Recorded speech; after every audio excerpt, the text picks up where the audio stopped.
Hello friends, आज का video भी डिवाइन चैनलिंग है जो डायरेक्टली हो रहा है। तो ध्यान से सुनिएगा, बहुत इम्पोर्टेंट मैसेजेस है डिवाइन की तरफ से आप सभी के लिए, शायद मेरे लिए भी।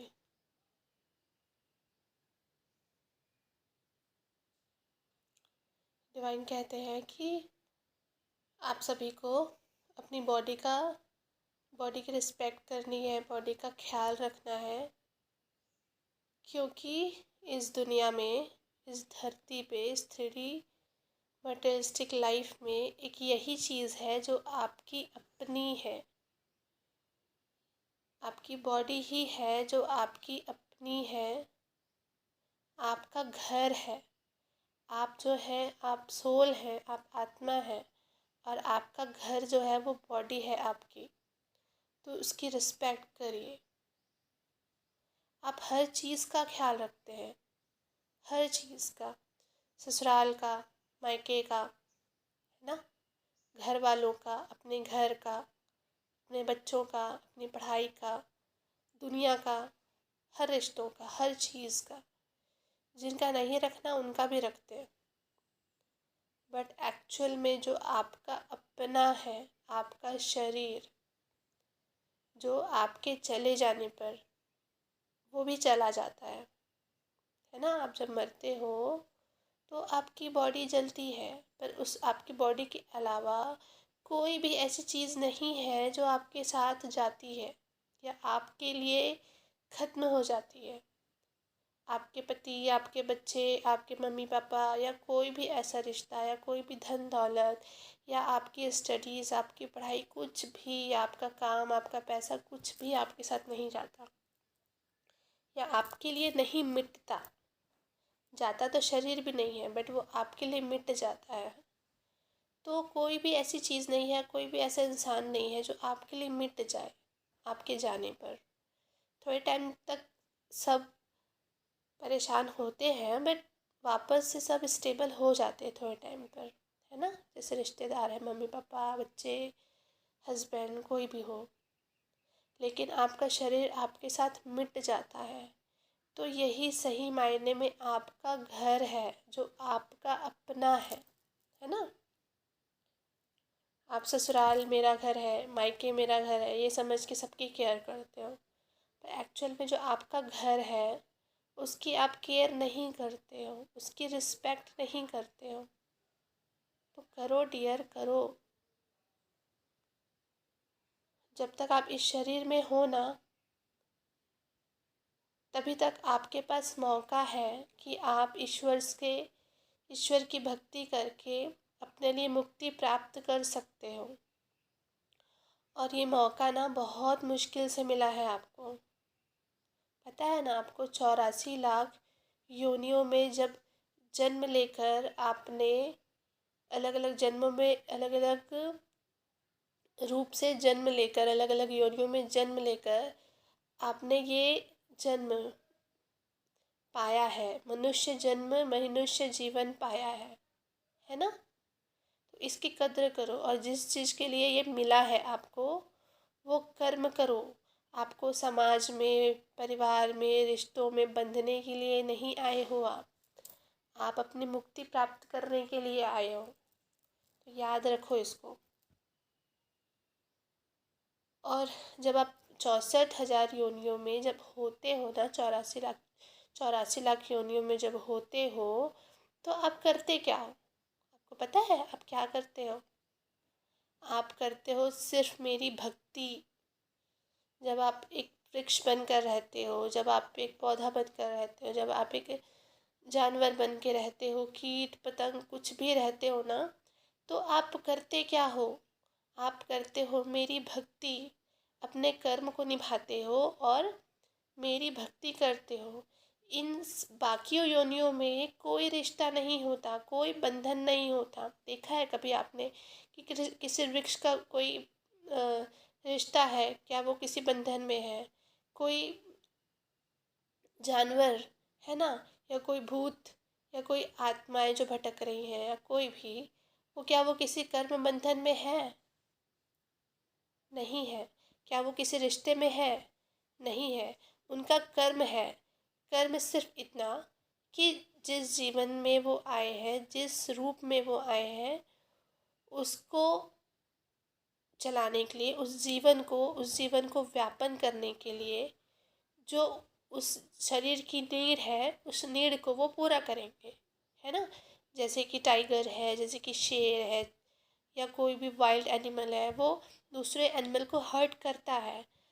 मकसद सिर्फ उसका इतना होता है, एक तो कर्म होता है कि उसका उसके साथ कुछ ना कुछ नेगेटिव कर्म है, और उसको अपना जीवन व्यापन करना है, और उसे ईश्वर ने यही तरीका बताया है जिस तरीके से वो अपना जीवन व्यापित कर सकता है, इसलिए वो ये करता है। बट आत्मा वाइज ये उसके शरीर करता है, जो भी क्रियाएं करता है, जो भी लोगों को हर्ट करता है या कोई भी शिकार करता है, वो उसका शरीर करता है। पर आत्मा रूप से हर सोल, हर योनि, मनुष्य के अलावा हर योनि प्रभु की भक्ति ही करती है या भक्ति ही चाहती है। जो नेगेटिव है, जो आत्माएं भटक रही है, वो भक्ति करती नहीं है पर भक्ति चाहती है। बट उनको वो भक्ति करने की का मौका नहीं दिया जाता, उनको वो अलाउड नहीं होता, क्योंकि उन्होंने कुछ ऐसी गलतियां करती है जिस वजह से उनको प्रभु की भक्ति करने अलाउड नहीं होता। ठीक है, पर चाहती वो भी भक्ति ही है, चाहती वो भी एनलाइटमेंट ही है।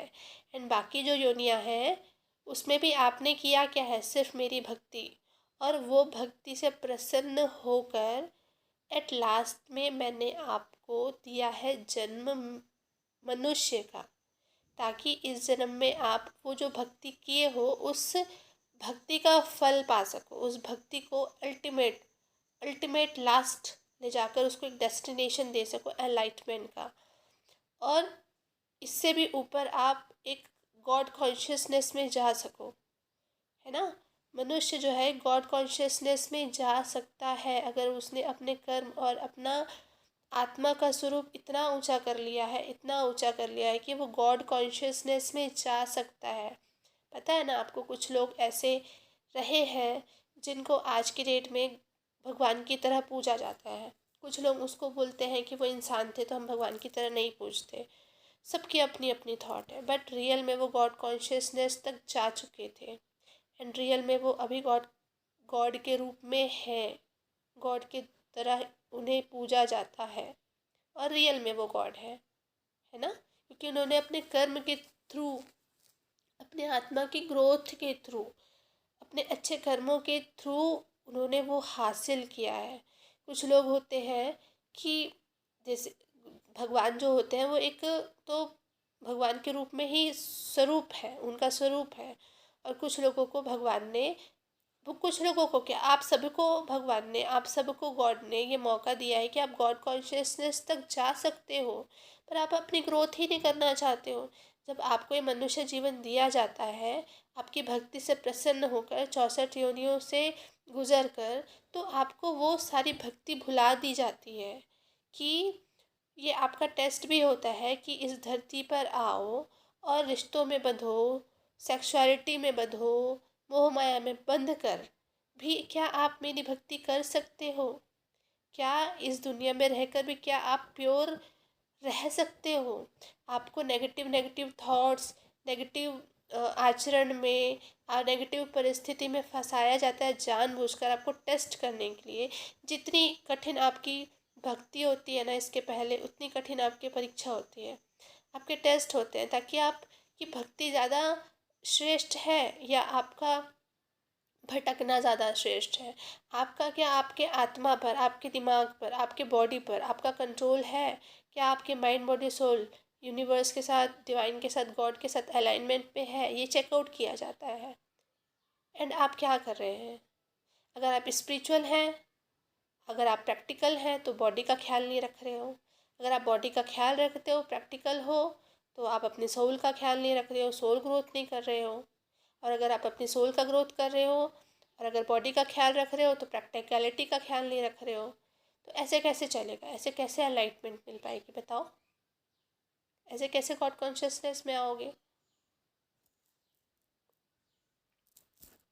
तो वर्क करो, अपनी बॉडी का भी ध्यान रखो, याद रखो यही आपका सगा है। एक भगवान सगा है और एक आपका शरीर सगा है। और सेक्सुअलिटी के थॉट्स को भी नेगेटिव मत लो, यही आत्मा है, सेक्सुअलिटी ही आत्मिक रूप है। और आपका आपकी बॉडी के प्रति भी कुछ फ़र्ज़ है आपका। आपके जो सेक्सुअल थॉट्स है या सेक्सुअलिटी है उसको भी एम्ब्रेस करो। ये नहीं है कि आप स्पिरिचुअल हो चुके हो तो आप सेक्स नहीं करोगे या सेक्स के प्रति जो आपकी फीलिंग्स है उसको दबाओगे, नहीं। आपको आपकी बॉडी की हर पॉजिटिव हर थॉट्स के हर ज़रूरत का ख्याल रखना है। तो आपको आपकी बॉडी की सेक्सुअलिटी का भी ख्याल रखना है, उसको उसकी नीड पूरी करनी है ना। उसको नेगेटिव वे में मत लो। हाँ, ज़रूरत से ज़्यादा करना नेगेटिव है, बट सेक्सुअलिटी पॉजिटिव वे में करो तो अच्छा है। यही सोल को भी सेटिस्फाइड करती है। एंड